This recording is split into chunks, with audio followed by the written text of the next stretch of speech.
은경아, 나 회사 그만둘까 생각 중이야. 그래?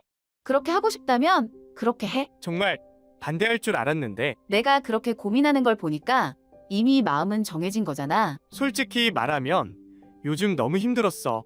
하루하루 버티는 게 전부였어. 근데 막상 그만두려고 하니까 겁나기도 해. 우진아, 우리는 함께야. 내가 어떤 선택을 하든 난 항상 내 편이야. 고마워. 너랑 같이 있어서 다행이야. 이제부터 하고 싶은 거 해. 난 내가 행복하길 바라. 살아난다고 믿었다. 그는 늘 다정했고 날 아껴줬다. 하지만 어느 순간부터 그의 눈빛이 달라졌다. 작은 거짓말들이 쌓여가고 설명할 수 없는 행동들이 이어졌다. 그저 피곤해서 그런 줄 알았다.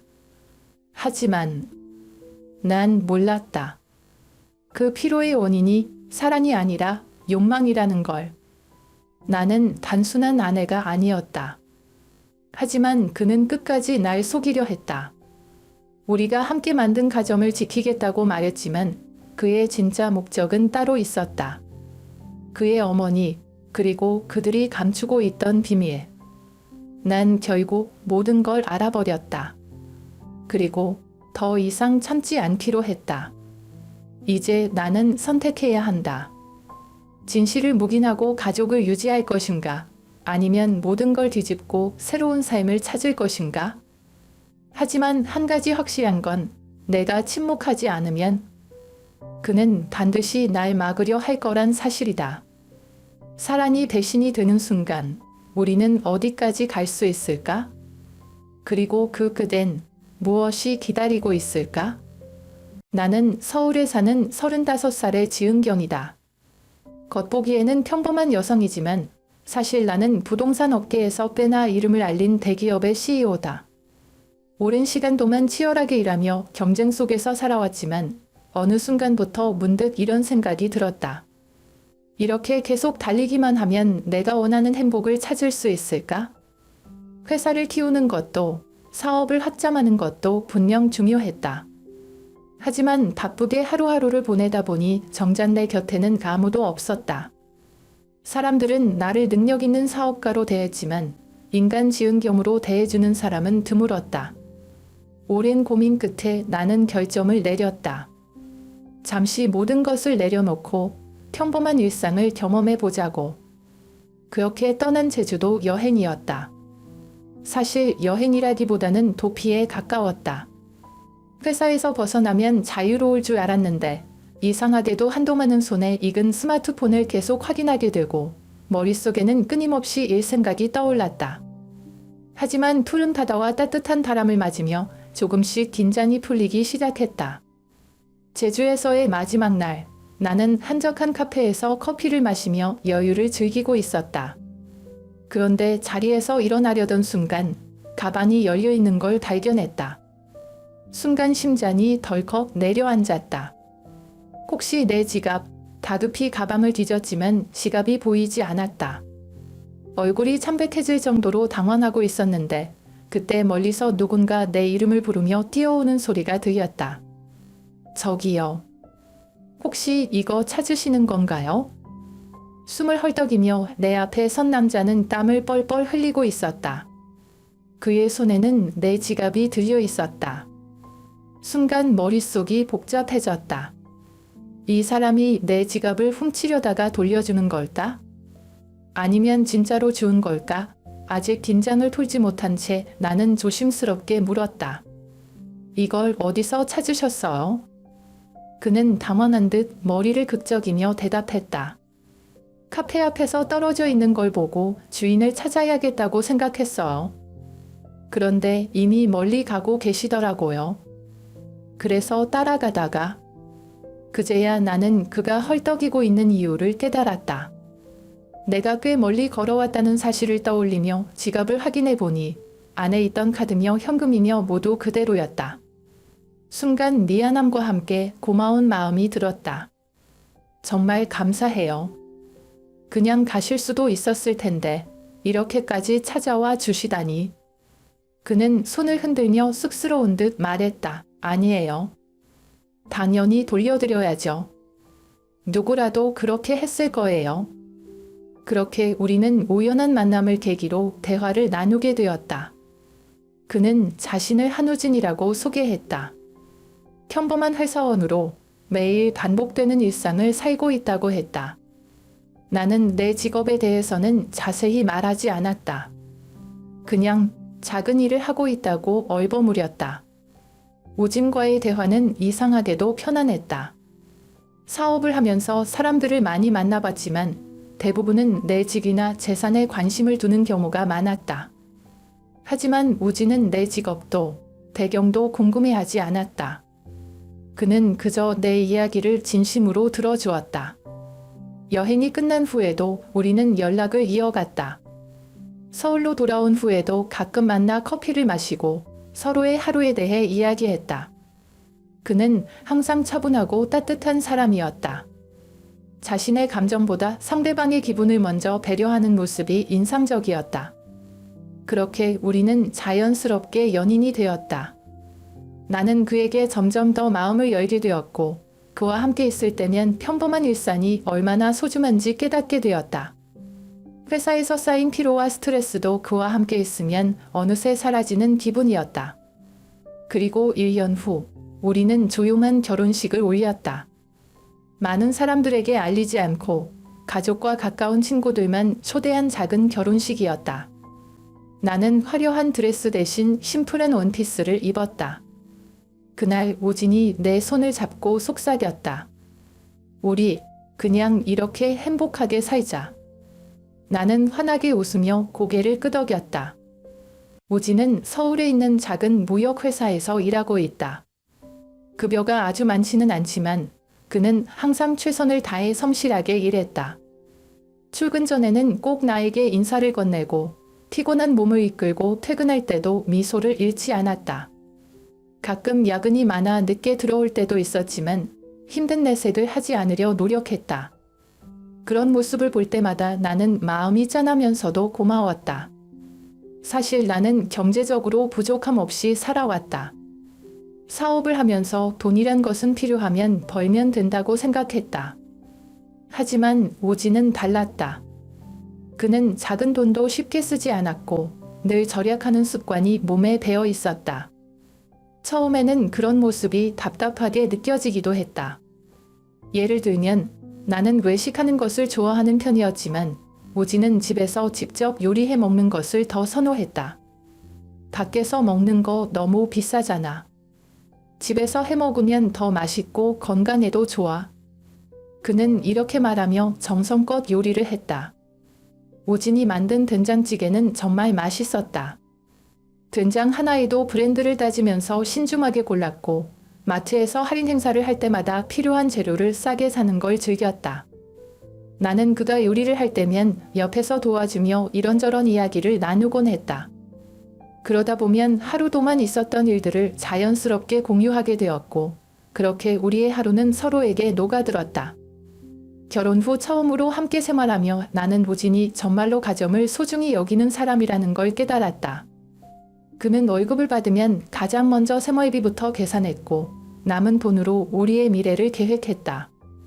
우리 나중에 아이가 생기면 교육비도 많이 들 테니까 지금부터 조금씩 저축하자. 나는 그런 그의 현실적인 모습이 좋았다. 사실 나에게는 돈이 있었다. 아주 많이. 하지만 나는 우진에게 내 재산에 대해 이야기하지 않았다. 그가 나를 있는 그대로 사랑해 주길 바랐고 우리가 함께 만들어가는 삶을 소중하게 여겼기 때문이다. 그래서 우진이 월급날마다 통장을 보며 신중하게 계획을 세우는 모습을 가만히 지켜보았다. 때로는 괜히 미안한 마음이 들기도 했다. 내가 조금만 내 돈을 사용하면 더 편하게 살 수도 있을 텐데 굳이 이렇게까지 아끼며 살아야 하나 싶었다. 그러던 어느 날이었다. 퇴근 후 집에 돌아온 우진이 피곤한 얼굴로 거실 소파에 털썩 주저앉았다. 오늘 무슨 일 있었어? 내가 물었지만 그는 고개를 저으며 그냥 회사 일 때문에 좀 피곤해서 그래 라고만 답했다. 하지만 나는 그의 표정을 보고 단번에 알았다. 뭔가 마음에 걸리는 일이 있다는 것을.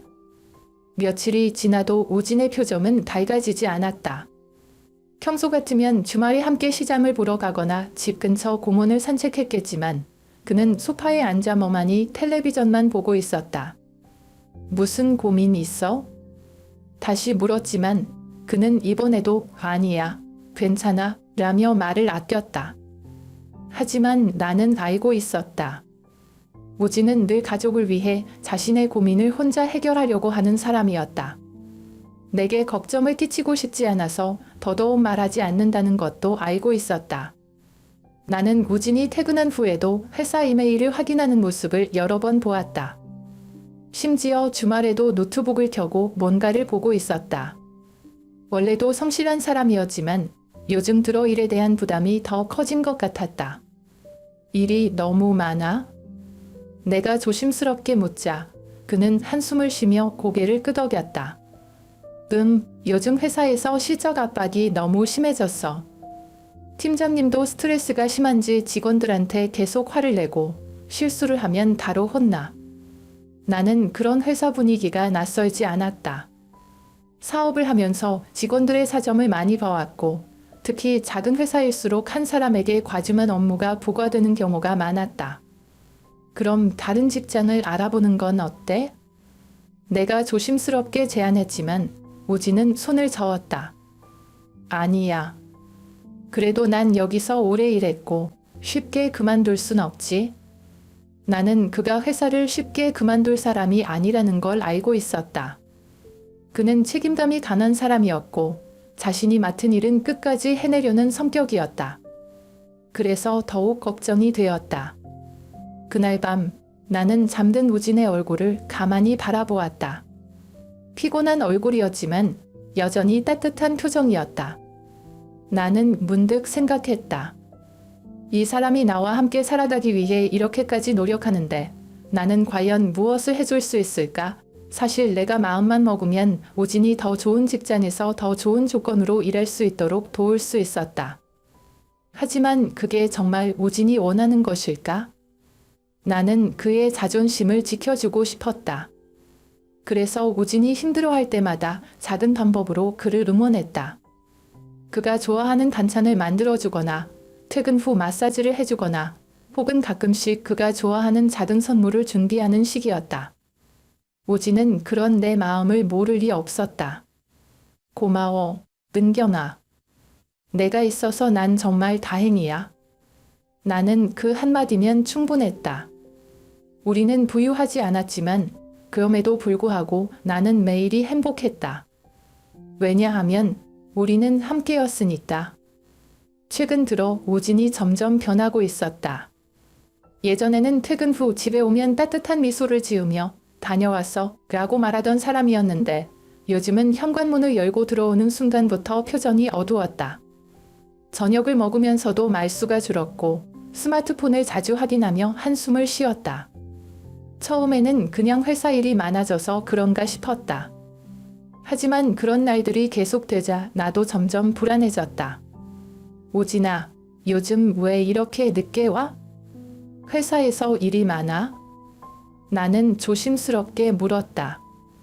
오진은 피곤한 얼굴로 나를 쳐다보더니 억지로 웃어 보였다. 그냥 요즘 좀 바빠졌어. 새로운 상사가 좀 깐깐해서 말이야. 그는 그렇게 대충 얼버무리고는 밥을 몇 숟갈 뜨다가 이내 수저를 내려놓았다. 평소 같으면 한 그릇 뚝딱 비우고 잘 먹었다 하며 기분 좋게 트림까지 했을 텐데 요즘은 밥맛도 없는 듯 했다. 나는 더 이상 묻지 않았다. 오지는 원래 자신의 고민을 쉽게 말하는 사람이 아니었다. 걱정을 끼치고 싶지 않아서 혼자 끙끙 앓는 성격이었고 무슨 일이 있어도 괜찮아 라는 말로 넘기는 경우가 많았다. 하지만 이번에는 느낌이 달랐다. 정말로 뭔가 심각한 문제가 있는 것 같았다. 그러던 어느 날 오진이 퇴근하고 집에 돌아왔을 때였다. 평소보다 더 피곤해 보이는 얼굴이었다. 나는 그가 씻고 나오기를 기다리다가 무심코 옷을 갈아입는 모습을 보게 되었다. 그런데 순간 내 눈앞에 들어온 건 그의 팔에 남아있는 검풀은 멍이었다. 오진아, 이거 뭐야? 나는 놀란 얼굴로 그의 팔을 가리켰다. 오지는 움찔하며 얼른 소매를 내려 감추려 했다. 아, 이거? 별거 아니야. 그냥 실수로 부딪힌 거야. 그는 태연한 척했지만 내 눈에는 분명히 이상했다. 어디에 부딪혀서 이렇게 됐는데? 나는 끝까지 물었다. 오지는 대답을 망설이다가 결국 한숨을 쉬며 말했다. 회사에서 좀 바빠서 정신없이 일하다가 그랬어.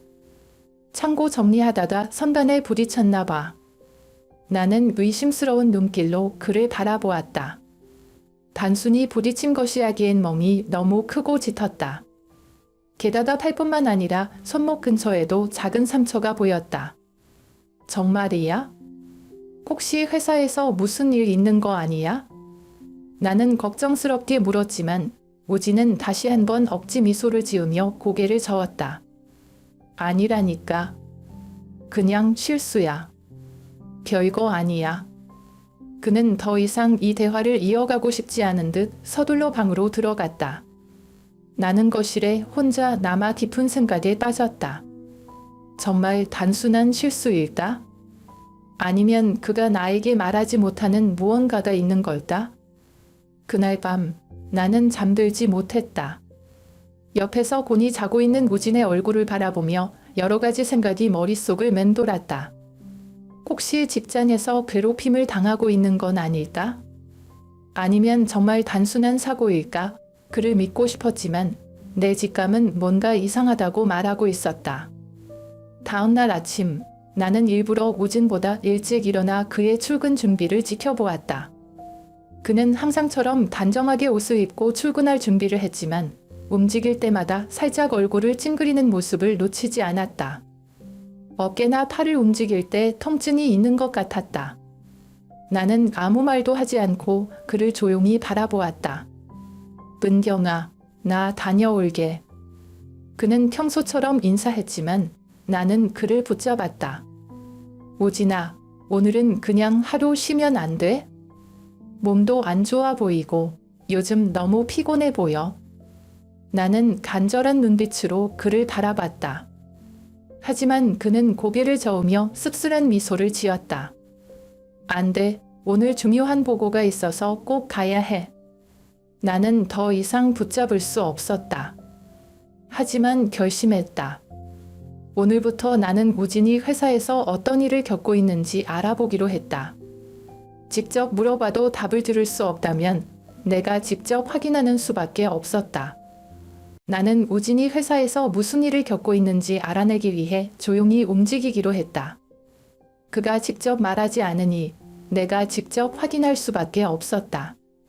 며칠 동안 나는 우진의 퇴근 시간을 유심히 살펴보고 그의 출근길을 따라가면서 회사 근처에서 기다렸다.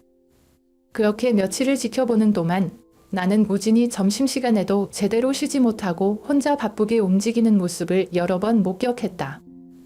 동료들과 함께 웃으며 밥을 먹던 예전과는 확연히 다른 모습이었다. 그러던 어느 날 마침내 나는 결정적인 장면을 목격하고 말았다. 그날도 나는 우진의 회사를 멀리서 지켜보고 있었는데 갑자기 사무실 안에서 소란스러운 목소리가 들려왔다. 유리창 너머로 보니 한 남자가 서류를 바닥에 던지며 우진을 심하게 다그치고 있었다. 나는 본능적으로 그 남자가 새로운 상사, 현석이라는 걸 직감했다. 이게 보고서라고 가져온 거야? 현석의 목소리는 사무실 전체에 울려 퍼졌다. 이런 기본적인 것도 제대로 못해? 도대체 머리에 뭐가 들었어? 그는 서류를 우진의 앞에 내던졌다. 주변에 있던 직원들은 아무도 말리지 못한 채 조용히 상황을 지켜보고 있었다. 우진은 고개를 숙인 채 작게 말했다. 죄송합니다. 수정해서 다시 제출하겠습니다. 하지만 현석은 거기서 멈추지 않았다. 죄송합니다. 그 말이면 끝이야? 내가 너한테 이런 수준의 일을 맡긴 게 실수였어. 그 순간 현석은 갑자기 우진의 어깨를 거칠게 밀쳤다. 예상치 못한 힘에 우진은 중심을 잃고 뒤로 넘어졌다. 주변 직원들이 놀라서 움찔했지만 아무도 나서지 못했다. 나는 순간적으로 주먹을 꽉 쥐었다. 심장이 철렁 내려앉았다. 내 눈앞에서 남편이 모욕을 당하고 넘어지고 아무도 그를 도와주지 않았다. 차가운 사무실 안에서 그는 혼자였다. 오지는 고통스러운 표정으로 바닥에서 천천히 일어났다. 하지만 그는 화를 내지도 반항하지도 않았다. 조용히 자신의 서류를 주워들고 다시 자리로 돌아갔다. 나는 숨을 죽이고 그 광경을 지켜보았다. 그 순간 확신했다. 이건 단순한 상사의 엄격함이 아니었다. 현석은 분명 우진을 일부러 괴롭히고 있었다. 나는 더 깊이 알아보기로 했다. 다음 날 나는 우진의 회사에서 일하는 몇몇 직원들에게 접근해 보았다. 그중 한 명은 조심스럽게 입을 열었다. 현석 부장은 원래 그런 사람이에요. 자기보다 약한 사람들한테만 강하게 굴죠. 특히 우진 선배는 요즘 들어 유독 심하게 당하고 있어요. 나는 화가 치밀어 올랐다. 왜 아무도 말리지 않죠? 그러자 직원은 한숨을 쉬며 고개를 저었다. 말렸다간 우리도 같은 신세가 되니까요. 사실 저희도 밤늦게까지 추가 근무를 강요받고 있어요. 말 한마디라도 잘못하면 바로 찍혀요. 그제야 나는 이해했다. 현석은 단순한 나쁜 상사가 아니었다. 그는 자신의 권력을 이용해 직원들을 괴롭히고 공짜 노동을 강요하고 있었다. 그리고 우진은 그런 부당함을 묵묵히 감당하고 있었다. 나는 더 이상 지켜볼 수만은 없었다. 내 남편이 그리고 많은 직원들이 이런 대우를 받고 있다는 걸 알면서도 가만히 있을 수 없었다. 나는 결심했다. 현석의 실체를 밝혀내고 우진을 이 지옥 같은 직장에서 벗어나게 하겠다고. 나는 더 이상 가만히 있을 수 없었다. 우진이 회사에서 겪고 있는 일이 단순한 스트레스가 아니라는 걸 알게 된 이상 반드시 뭔가 조치를 취해야 했다. 하지만 섣불리 움직였다가는 우진에게 피해가 갈 수도 있었다. 그래서 나는 조용히 그리고 신중하게 움직이기로 했다. 우선 나는 내 업계 인맥을 활용해 현석에 대한 정보를 수집하기 시작했다. 사업을 하면서 다양한 사람들을 만나왔기에 내게는 꽤 광범위한 네트워크가 있었다. 나는 평소 친하게 지내던 금융업계 지인들에게 연락을 돌렸다. 혹시 현석이라는 사람이 업계에서 어떤 평판을 받고 있는지 알아봐 줄 수 있을까요? 몇몇 지인들은 그 이름을 듣자마자 잠시 침묵하더니 조심스럽게 말했다. 그 사람. 평판이 좋지는 않아. 몇 년 전 다른 회사에서도 문제를 일으켰다는 얘기가 있어. 나는 더욱 궁금해졌다. 도대체 무슨 문제를 일으켰다는 걸까?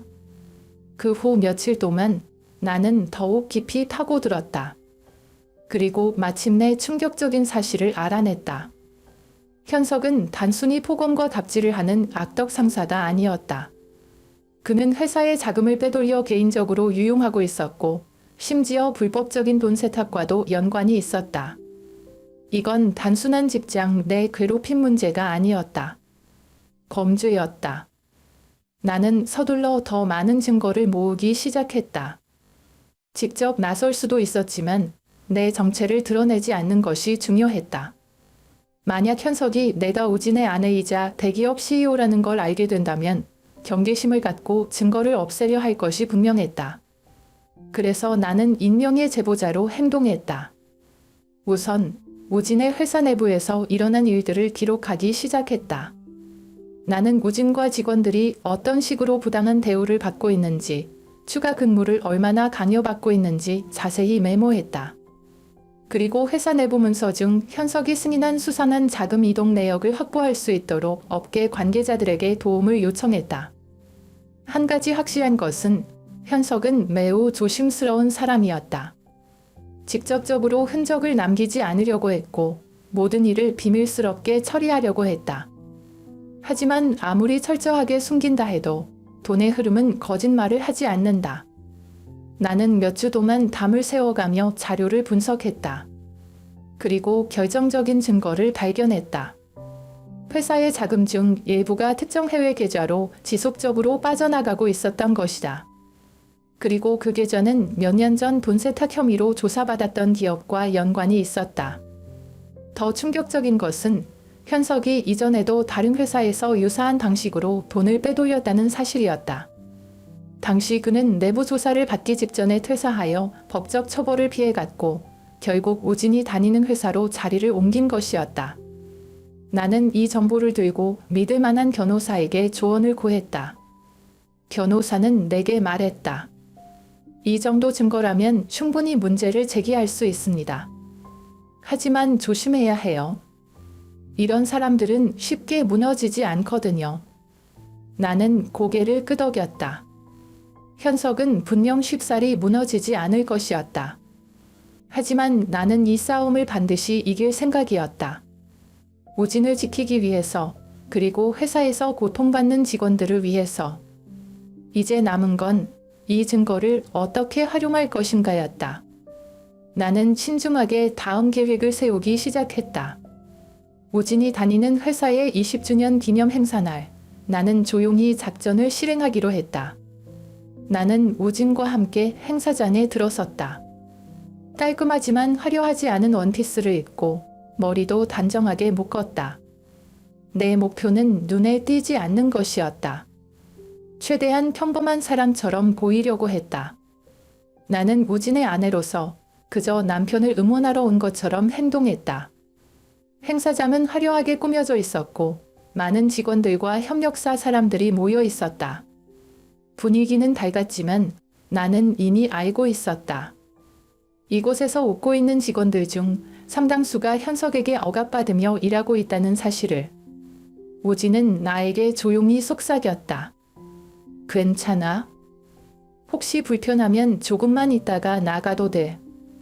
나는 그에게 미소를 지으며 고개를 저었다. 아니야. 나도 오늘은 끝까지 있을 거야. 그리고 그 순간 저 멀리서 현석이 걸어오는 것이 보였다.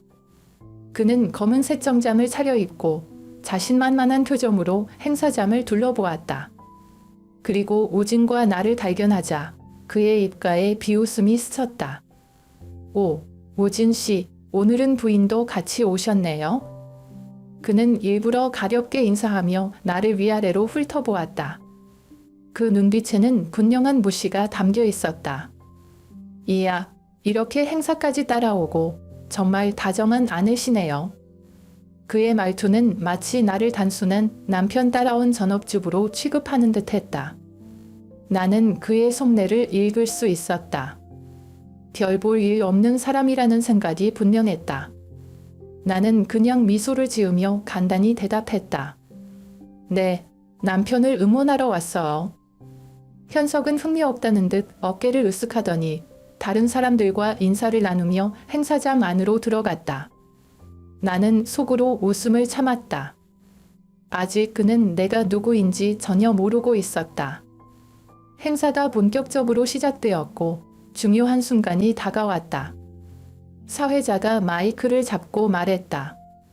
오늘 이 자리는 우리 회사의 20주년을 축하하는 뜻깊은 자리입니다. 그리고 앞으로의 발전을 위해 중요한 파트너십을 맺을 협력사가 있습니다. 그 대표님을 직접 소개해 드리겠습니다. 그 순간 행사장의 스크린에 내 회사의 로고가 떴다. 그리고 내 이름이 또렷하게 소개되었다. 여러분, 오늘 이 자리에 특별히 참석해 주신 지은경 대표님을 소개합니다. 그녀는 국내 최대 부동산 개발 회사의 CEO이시며 앞으로 우리 회사와 중요한 협력을 논의하고 계십니다. 순간 행사장 전체가 조용해졌다. 사람들은 옹성거리기 시작했다. 그리고 현석의 얼굴이 굳어졌다. 나는 천천히 자리에서 일어나 무대로 걸어 나갔다. 방금 전까지 남편 따라온 평범한 아내라고 생각했던 내가 사실은 회사가 절실히 원하고 있는 협력사의 대표라는 사실을 깨닫는 순간이었다. 현석의 표정은 한순간에 변했다. 놀람, 당혹감, 그리고 불안. 그는 의자에서 몸을 살짝 앞으로 숙이며 나를 뚫어지게 쳐다보았다. 나는 무대에서 마이크를 잡고 미소를 지었다. 그리고 천천히 입을 열었다. 안녕하세요. 저는 지은경입니다. 오늘 이렇게 중요한 행사에 초대해 주셔서 감사드립니다. 사실 저는 오래전부터 이 회사를 지켜보고 있었습니다. 그리고 오늘 이 자리에서 여러분과 함께 할 수 있어 기쁩니다. 내 말에 사람들은 환호했고 몇몇 직원들은 놀란 듯 서로를 쳐다보았다. 나는 일부러 현석의 시선을 피해가며 발표를 이어갔다. 하지만 주변 사람들 사이에서 그가 초조해하는 모습이 눈에 띄었다. 그 순간 나는 속으로 생각했다. 이제 진짜 게임이 시작됐어. 나는 행사 후 바로 긴급 회의를 요청했다. 내 요구를 거절할 수 없다는 걸 그들도 알고 있었다. 나는 단순한 손님이 아니라 이 회사가 절실히 원하는 협력사의 대표였으니까. 행사장에서 나를 보며 담원했던 경영진들은 서로를 힐끔거리며 빠르게 회의실로 이동했다. 현석 역시 초조한 표정으로 그 자리에 앉았다. 그는 아직도 무슨 일이 벌어질지 정확히 알지 못하는 듯 했다. 회의실에 들어서자 나는 차분한 목소리로 입을 열었다. 오늘 이 자리에 모인 이유는 간단합니다. 저는 협력사 대표로서 이 회사와의 파트너십을 고려하고 있습니다. 하지만 계약을 체결하기 전에 한 가지 확인해야 할 중요한 문제가 있습니다. 모두가 나를 주목했다. 나는 천천히 준비해온 서류를 테이블 위에 올렸다. 이것은 최근 몇 개월간 내부적으로 조사한 결과입니다. 현석 부장의 회사 자금 유용, 불법 자금 세탁 연루, 그리고 직원들에 대한 부당한 대우에 대한 명확한 증거가 담겨 있습니다. 회의실 안은 갑자기 얼어붙었다. 경영진들 중 몇몇은 당황한 표정을 감추지 못했고 몇몇은 서류를 집어들고 급히 훑어보기 시작했다. 현석의 얼굴이 하얗게 질렸다. 그는 당황한 듯 웃으며 말했다. 대표님, 이거 무슨 말씀이십니까? 이건 완전히 터무니없는 얘기네요. 나는 그를 똑바로 바라보며 단호하게 말했다. 터무니없는 얘기라면 이 서류에 담긴 거래 내역과 회계 자료는 어떻게 설명하실 건가요? 직원들의 증언은요? 직접 보시죠. 나는 노트북을 여러 직원들이 현석에게 담은 부당한 대우를 증언하는 영상과 녹취록을 재생했다. 영상 속에서 오진을 포함한 직원들이 밤늦게까지 강제 야근을 하고 현석이 막말을 퍼붓는 장면이 담겨 있었다. 경영진들은 점점 얼굴이 굳어갔다. 이건 사실인가? 대표이사가 냉정한 목소리로 물었다. 현석은 당황하며 손사래를 쳤다. 아닙니다. 저건 다 조작된 겁니다. 누군가 나를 모함하려고 하는 거예요. 나는 가볍게 미소를 지으며 서류 한 장을 그 앞에 밀어놓았다. 그럼 이건요? 여기 있는 해외 계좌 거래 내역, 그리고 과거에도 유사한 사건으로 회사를 옮겼던 기록까지. 설마 이것도 조작되었다고 주장하시겠어요? 현석은 말을 잇지 못했다. 회의실 안은 한동안 정적이 흘렀다. 경영진들 사이에서 분노의 기색이 보이기 시작했다. 한 임원이 강한 어조로 말했다. 이게 사실이라면 우리 회사가 지금까지 얼마나 큰 위험을 감수하고 있었던 건지 아십니까? 이게 언론에라도 알려지면 회사 이미지가 어떻게 되겠습니까? 또 다른 이사가 한숨을 쉬며 고개를 저었다. 이미 늦었습니다. 이 사안은 단순한 징계로 끝날 문제가 아니에요. 법적 조치가 필요합니다. 나는 마지막 한 담을 날렸다. 저는 이번 계약을 신중하게 검토하려 했습니다. 하지만 이런 부정한 인물이 있는 회사와 협력하는 것은 제 회사의 가치와 맞지 않습니다. 따라서 저는 이 순간부로 협력 논의를 중단하겠습니다. 경영진들이 일제히 술렁였다. 이 계약은 회사에 엄청난 이익을 가져다 줄 예정이었다. 만약 내가 발을 빼면 그들에게는 큰 타격이 될 수밖에 없었다. 대표이사가 단호한 목소리로 말했다. 잠깐만요, 대표님. 이 문제는 즉각 해결하겠습니다. 저희도 이런 사안을 몰랐던 만큼 즉시 조치를 취해야 한다고 생각합니다. 그는 다른 임원들을 바라보며 단호하게 말했다. 현석 부장은 이 시간부로 해임입니다. 그리고 모든 자료를 경찰에 넘겨 수사를 의뢰하겠습니다. 현석은 순간 격분했다. 뭐라고요? 저는 아무 잘못도 없는데 지금 저를 내쫓겠다고요? 그는 자리에서 벌떡 일어나 소리쳤다. 하지만 아무도 그의 말을 듣지 않았다. 이미 결정은 내려진 상태였다. 경찰이 곧 회사로 들이닥칠 것이었고 현석은 더 이상 이곳에서 자신의 권력을 휘두를 수 없었다. 나는 조용히 자리에서 일어나 문을 향해 걸어갔다. 그 순간 우진과 눈이 마주쳤다. 그의 눈빛에는 감격과 고마움이 담겨 있었다. 나는 조용히 미소를 지었다. 이제 모든 것이 끝났다. 하지만 이건 단순한 시작일 뿐이었다. 현석은 그렇게 쉽게 무너지지 않았다. 회사에서 해임된 후에도 그는 가만히 있지 않았다. 며칠 후 나는 집으로 배달된 한 통의 편지를 받았다. 처음에는 단순한 우편물이라 생각했지만 봉투를 열어본 순간 기분이 서늘해졌다. 지은경 대표, 당신이 무슨 짓을 했는지 알고 있겠지? 나를 이렇게 만든 걸 반드시 후회하게 될 거야. 내가 모든 걸 잃었다고 생각하지 마. 아직 끝난 게 아니니까. 편지에는 위협적인 문구들이 가득 적혀 있었다. 한 글자 한 글자가 그의 분노와 증오를 그대로 담고 있었다. 그는 단순히 회사를 잃은 것이 아니라 자신의 모든 권력과 명예를 한순간에 빼앗겼다고 생각했을 것이다. 그리고 그 원인을 나에게 돌리고 있었다. 나는 깊이 한숨을 쉬며 편지를 천천히 내려놓았다. 사실 예상했던 일이었다. 현석 같은 인간이 이렇게 쉽게 포기할 리가 없었다.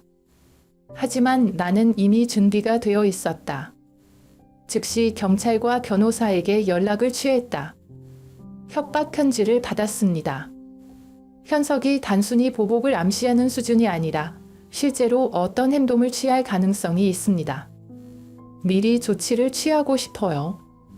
경찰은 즉시 내 집 주변의 순찰을 담화했고 법적 조치를 준비하기 시작했다. 변호사는 현석이 보내온 편지를 증거로 보관하며 추가적인 법적 대응을 준비했다. 나는 현석이 어디까지 갈지 모르기에 한층 더 경계를 늦추지 않았다. 하지만 문제는 거기서 끝나지 않았다. 며칠 후 나는 또 다른 정보를 입수했다. 현석이 단순히 회사 자금을 횡령한 것이 아니라 불법적인 자금 거래와 연결되어 있다는 것이었다. 경찰과 협력하며 그의 금융 기록을 다시 조사한 결과 그는 여러 차례 불법적인 경로로 돈을 빼돌리고 있었고 심지어 몇몇 기업들과도 검은 거래를 했다는 것이 드러났다. 이제는 단순한 직장 내 비리가 아니라 명백한 금융 범죄였다. 나는 경찰에 모든 자료를 넘겼다. 이제 더 이상 미룰 이유가 없습니다. 현석을 체포해야 합니다. 결국 며칠 후 경찰은 현석을 공식적으로 체포했다. 그가 붙잡힌 순간 그의 얼굴에는 당혹감과 분노가 뒤섞여 있었다. 이건 다 조작이야. 날 이렇게 만들려고 누군가 음모를 꾸민 거라고. 그는 소리쳤지만 경찰들은 냉정하게 수갑을 채웠다. 나는 그 모습을 멀리서 지켜보았다. 한때 권력을 휘두르며 수많은 사람들을 괴롭혔던 그가 이제는 모든 것을 잃고 법의 심판을 받아야 하는 순간이었다.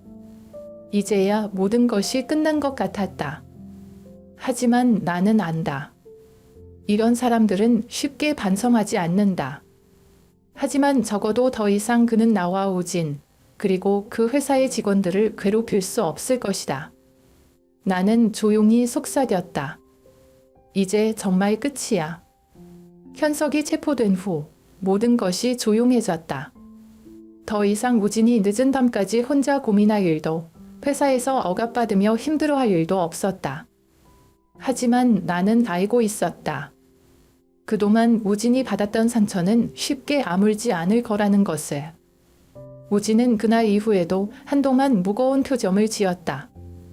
회사에서 겪었던 일들이 아직도 머릿속에서 떠나지 않는 듯했다. 나는 그를 억지로 위로하지 않았다. 대신 그가 편안하게 자신의 감정을 정리할 수 있도록 옆에서 조용히 지켜봐 주었다. 어느 날 저녁, 우진이 깊은 생각에 잠긴 듯한 얼굴로 내게 말했다. 은경아, 나 회사 그만둘까 해. 나는 놀라지 않았다. 오히려 예상했던 일이었다. 그래, 그렇게 하고 싶다면 그렇게 해. 나는 차분하게 대답했다. 우진은 나를 바라보며 작은 미소를 지었다. 솔직히 말하면 처음엔 너한테 미안했어. 내가 어떤 사람인지도 모르고 그냥 평범한 아내라고만 생각했으니까. 근데 이번 일을 겪고 나니까 내가 얼마나 강한 사람인지 다시 알게 됐어. 그리고 그런 너와 함께 있는 내가 참 운이 좋은 사람이라는 것도. 나는 살짝 웃으며 우진의 손을 잡았다. 우진아, 난 내가 강한 사람이 아니라서 사랑한 게 아니야. 내가 나를 사랑해주는 방식이, 그리고 내가 소중한 것들을 지키려는 마음이 너무 좋아서 사랑한 거야. 우진은 내 손을 꼭 잡으며 고개를 끄덕였다. 나도 내 옆에서 더 강해지고 싶어. 그리고 이제 내가 정말로 하고 싶은 일을 찾아보고 싶어. 그렇게 우진은 회사를 그만두었다. 오랫동안 고민했던 끝에 내린 결정이었고 나는 그의 결정을 전적으로 지지했다. 그리고 나는 제안했다. 우리 회사에서 일해볼 생각은 없어? 우진은 놀란 눈으로 나를 쳐다보았다. 내 회사에서? 근데 사람들이 뭐라고 할 수도 있잖아. 대표의 남편이라고 특혜 받는다고. 나는 미소를 지으며 고개를 저었다. 우리 회사에서는 실력 있는 사람이 대접받아. 내가 정말 원한다면 난 내가 여기서 내 실력을 제대로 발휘할 수 있도록 돕고 싶어. 우진은 한참을 고민했다. 그리고 마침내 조용히 고개를 끄덕였다. 그래. 한번 해볼게. 그렇게 우진은 내 회사에서 새로운 시작을 하게 되었다. 하지만 나는 그를 특별 대우하지 않았다. 그는 신입 직원들과 똑같이 교육을 받고 동료들과 함께 일하며 자신의 자리를 만들어갔다. 그리고 그는 점점 더 자신감을 되찾아갔다. 우진은 이제 더 이상 주눅 들지 않았다. 그는 자신이 가진 능력을 마음껏 발휘하며 새로운 꿈을 향해 나아갔다. 그리고 나는 그런 그의 모습을 지켜보며 다시 한번 확신했다. 우리는 함께할 때 가장 강한 존재가 된다. 오랜 고민 끝에 나는 결정을 내렸다. 민규가 아이들을 만나는 것을 완전히 막을 수는 없었다. 그가 한때는 좋은 아빠였다는 것을 나는 알고 있었다. 하지만 그가 돌아왔다는 이유만으로 쉽게 믿어줄 수는 없었다. 그는 이미 한 번 우리를 버렸고 그 상처는 쉽게 아물지 않았다. 나는 민규에게 연락했다. 처음으로 먼저 전화를 걸었다. 신호음이 몇 번 울린 후 그는 급히 전화를 받았다. 선아야? 그의 목소리에는 조심스러움과 기대감이 섞여 있었다. 나는 차분하게 말했다. 아이들을 만나고 싶다고 했지? 좋아. 하지만 조건이 있어. 그는 숨을 삼켰다. 어떤 조건이든 상관없어. 다 따르게. 나는 단호하게 말했다. 말이 아니라 행동으로 보여줘. 아이들을 만난다면 최소한의 책임과 노력을 보여야 해. 그냥 와서 얼굴만 비추고 사라질 거라면 차라리 만나지 않는 게 나아. 그는 한동안 말이 없었다. 그러다 낮은 목소리로 말했다. 그래. 알겠어. 나 정말 변하고 싶어. 아이들에게도 너에게도 나한테는 상관없어. 나는 단호하게 잘라 말했다. 나는 이제 너와 다시 시작할 생각 없어. 내가 어떻게 변하든 나는 내 삶을 살아갈 거야. 내가 만날 수 있는 건 아이들뿐이야. 그것만 알아 더. 그는 한숨을 쉬었지만 더 이상 나를 설득하려 하지 않았다. 그래, 내 말대로 할게. 그렇게 해서 아이들은 다시 아빠를 만나게 되었다. 처음에는 어색해했지만 시간이 지나면서 다시 웃음을 되찾았다. 준서는 조심스럽게 아빠에게 질문했다. 아빠, 이제 우리랑 자주 볼 거야? 민규는 아이를 꼭 끌어안으며 대답했다. 그래. 아빠가 이제 놓치지 않을게. 나는 그 모습을 멀리서 지켜보며 복잡한 감정을 느꼈다. 한때는 우리가 함께였는데 이제는 서로 다른 길을 가고 있었다. 하지만 후회는 없었다. 나는 더 이상 과거에 매달리지 않기로 했다. 내 삶은 이제부터가 시작이었다. 나는 일을 더 열심히 했고 아이들과 보내는 시간을 소중히 여겼다. 그리고 무엇보다 나 자신을 아끼기로 했다. 민규가 우리 삶을 떠난 것은 아팠지만 그것이 끝이 아니었다. 나는 여전히 두 아이의 엄마였고 내 인생은 여전히 계속되고 있었다. 이제 더 이상 뒤돌아보지 않기로 했다. 내 인생의 주인공은 오직 나와 내 아이들이었다.